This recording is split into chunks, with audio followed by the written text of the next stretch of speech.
RS సింజన్న parents post graduates, corporate employees.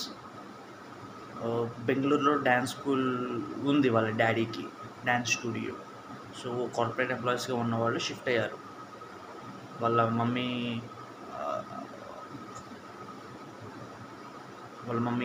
Professional సింగర్గా shift అయ్యారు. అలాగే వాళ్ళ డాడీ ప్రొఫెషనల్ డాన్సర్గా షిఫ్ట్ అయ్యి ప్రొఫెషనల్ సింగింగ్ టీచర్ కింద మమ్మీ షిఫ్ట్ అయ్యారు. ప్రొఫెషనల్ డాన్సింగ్ టీచర్ కింద డ్యాన్స్ టీచర్ కింద డాడీ షిఫ్ట్ అయ్యారు. డ్యాన్స్ స్కూల్ పెట్టుకున్నారు. So they are in inspiration. సో ఇప్పుడు నాకు అర్థమైంది, మనం ఒకవేళ డ్యాన్స్ టీచర్ అవ్వాలన్నా కూడా, డ్యాన్స్లో ఉన్న కెరియర్ ఫామ్ చేయాలన్నా కూడా, we should not leave studies. స్టడీస్ని వదిలేయకూడదు, చదవకుండా అలా ఉండకూడదు.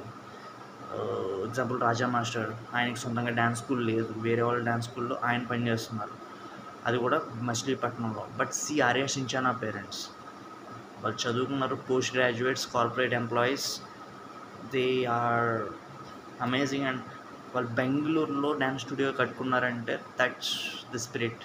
So they are better, they are successful, they are in inspiration. That's what we want. And అనిగిపోతే నా సంగతి, ఆ సత్యదేవ్ని చూసుకున్న, వాడికి యాక్టర్ అవ్వాలని కోరిక, సూపర్ స్టార్ అవ్వాలని కోరిక. So he did a software job, అది చేసుకుంటూ ప్యారలల్గా he tried for acting. So చదువుని వదిలేస్తే వర్కౌట్ అవ్వదు, చదువుకుంటూ మనం చేస్తే వర్కౌట్ అవుద్ది.